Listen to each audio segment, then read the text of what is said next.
صدیق centre Gulberg, اس کے سامنے سلمہ اس میں تھا. یہ رات کو یہ تقریباً 2:30 بجے چھٹی کر کے واپس آ رہا تھا. جب پہنچا یہ قبرستان کے پاس رام گڑھ، جس کو ڈور گلے میں پھر گئی تھی، کھڑکھڑاتا ہوا نا، آگے لڑکے بیٹھے ہوئے تھے تو یہ وہاں گرا دیکھا، لیکن یہ نا اس وقت نا ڈیتھ ہو گئی تھی اس کی. فون کیا، پھر میں میرا بیٹا یہ بھائی میرے گئے ہم، جب میں نے چادر اٹھائی تو یہ غلط سب ہر چیز کٹی ہوئی تھی اس کی. پولیس والے بھی آئے تھے، بس دے دو کہ کبھی ادھر کبھی ادھر.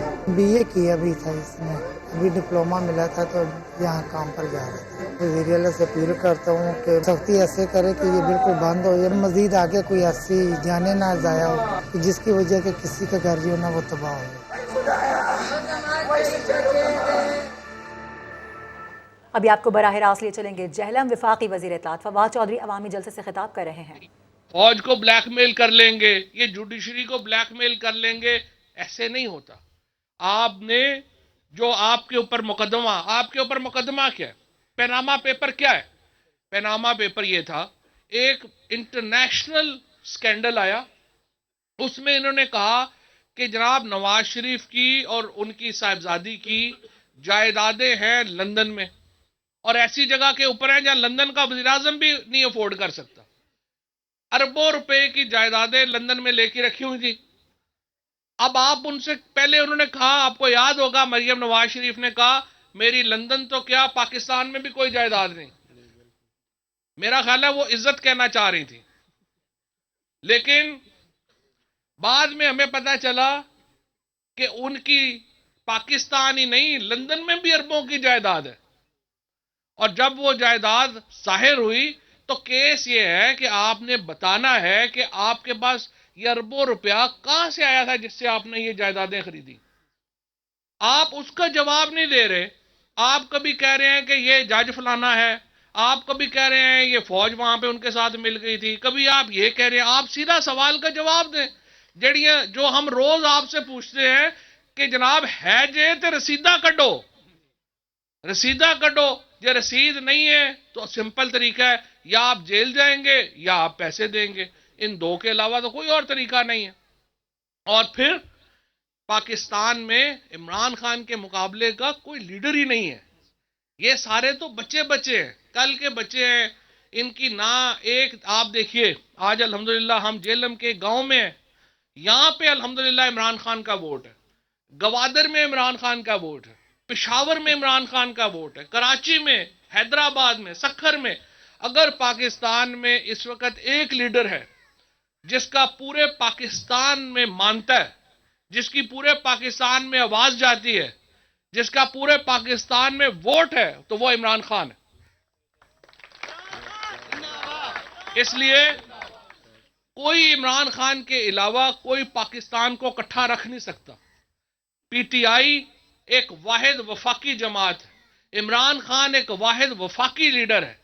وہ فرقہ واریت کی بات نہیں کرتا، وہ صوبائیت کی بات نہیں کرتا، وہ علاقائیت کی بات نہیں کرتا، وہ زبان کی بات نہیں کرتا، وہ صرف پاکستان کی بات کرتا ہے. اور یہ تحریک انصاف ہی واحد پارٹی ہے جو پاکستان کو اکٹھا رکھ سکتی ہے اور اکٹھا رکھ کے چل رہی ہے. یہ جو ایک وفاقی پارٹی ہے، یہ وفاقی پارٹی پاکستان کے لیے ضروری ہے، یہ وفاقی قیادت پاکستان کے لیے ضروری ہے. اور اس لیے میں یہ سمجھتا ہوں کہ یہ جو سارے باقی بونے ہیں، آپ دیکھیے نواز شریف کو پاس پاکستان میں 1150 سیٹوں کے اوپر الیکشن ہونے ہیں. نواز شریف کے پاس تو 500-600 سیٹوں کے بعد کینڈیڈیٹ ہی کوئی نہیں ہے. پیپلز پارٹی کے پاس اندرون سندھ کے علاوہ کوئی ووٹ کا لیے اپنا ان کے بندہ ہی نہیں ہے. یہ کوئی بے نظیر بھٹو کی پارٹی تھوڑی ہے، یہ تو زرداری کی پارٹی ہے. وہ وقت تو گزر گیا جب ہم کہتے تھے چاروں صوبوں کی زنجیر بے نظیر. اب تو یہ زرداری صاحب کی اور بلاول صاحب کی پارٹی ہے، چھوٹی سی پارٹی ہے، انٹیریئر سندھ کی پارٹی ہے. الحمدللہ اس وقت اگر کوئی جماعت پورے پاکستان میں ٹکٹ دینے کی بھی پوزیشن میں ہے تو وہ صرف پی ٹی آئی ہے. اس لیے یہ ایک وفاقی جماعت ہے. عمران خان ایک وفاقی لیڈر ہے. عمران خان کو پاکستان کی سیاست میں انشاءاللہ تعالی یہ اگلے 5 سال تو پورے ہوں گے ہی ہوں گے.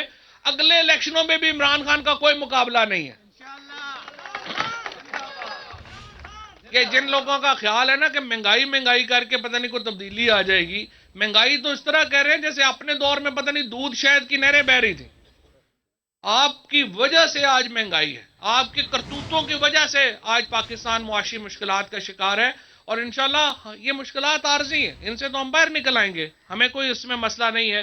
لیکن اصل بات یہ ہے کہ پاکستان کی سیاست کے اوپر اگر اس وقت کسی کا کنٹرول ہے تو عمران خان کا ہے، اور اگر ایک جماعت پاکستان کو اس وقت ایک وفاقیت میں جس نے جوڑا ہوا ہے، ایک تسبیح کے دانوں کی طرح اگر پاکستان کے لوگ کسی جماعت میں پروئے ہوئے ہیں تو وہ پاکستان تحریک انصاف میں ہے، اور انشاءاللہ یہ 5 سال بھی پی ٹی آئی کے ہیں اور اگلے 5 سال بھی انشاءاللہ پی ٹی آئی کے.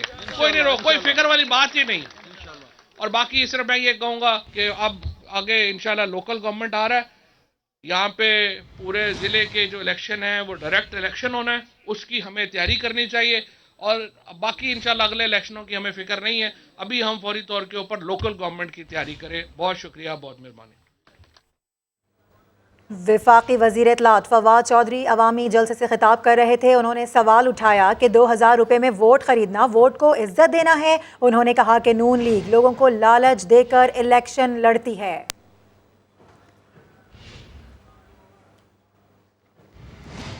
اب آگے بڑھتے ہوئے آپ کو یہ بتائیں کہ سما پر خبر نشر ہونے کے بعد کراچی کے نسلہ ٹاور کو اوپر سے توڑنے کا عمل بھی شروع کر دیا گیا ہے. آج بھی صرف 60 سے 65 مزدور کام کر رہے ہیں. گزشتہ روز احتجاج کے بعد نسلہ ٹاور کے اطراف دفعہ 144 نافذ کر دی گئی ہے. 4 سے زیادہ لوگ ایک ساتھ جمع نہیں ہو سکتے. پولیس اور رینجرز کا پہرا بٹھا دیا گیا ہے. عدالت نے 1 ہفتے میں عمارت گرا کر رپورٹ کرنے کا حکم دے رکھا ہے. اور دوسری جانب سندھ اسمبلی میں اپوزیشن لیڈر حلیم عادل شیخ کی حکومت پر کڑی تنقید. بولے صوبائی وزراء آباد کے دفتر میں جا کر تالیاں بجواتے ہیں. سندھ حکومت نسلہ ٹار کے متاثرین کو معاوضہ دے. کراچی میں 700 غیر قانونی عمارتوں کی لسٹ فراہم کرنے کا بھی مطالبہ کر دیا.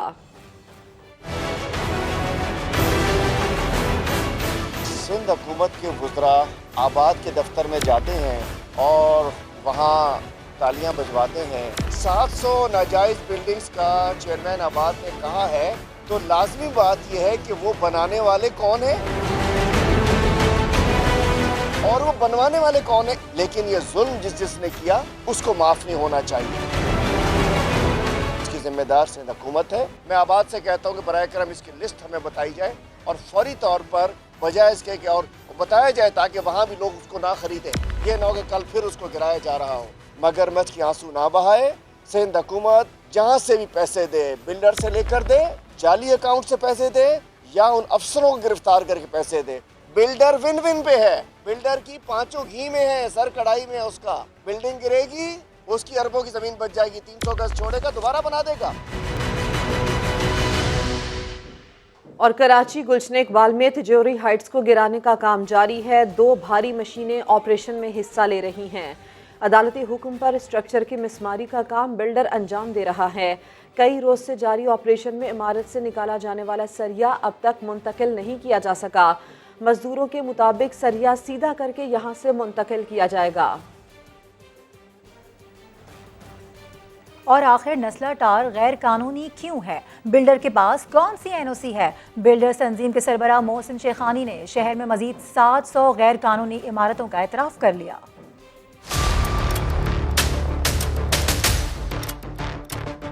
نسلہ کیسے بنا مسئلہ؟ جو سروس روڈ ہے اس کو انکروچ کیا ہے. سپریم کورٹ کا کہنا یہ ہے کہ سروس روڈ آپ انکروچ نہیں کر سکتے.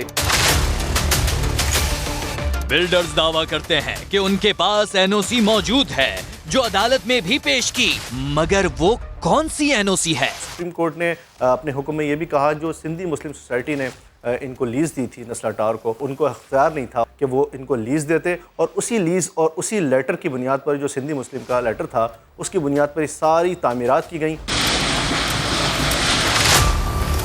یہ نسلہ بلڈرز کے لیے ایسا مسئلہ بن گیا کہ بلڈرز کی تنظیم کے سربراہ 700 غیر قانونی عمارتوں کا اعتراف کر بیٹھے. وہی انفراسٹرکچر ہے، وہی ساری چیزیں ہیں. شہر میں آج بھی 700 انلیگل بلڈنگ بن رہی ہے. شہر میں آج بھی 700 انلیگل بلڈنگ بن رہی ہے. پاکستان کی پہلی خاتون آرکیٹیکٹ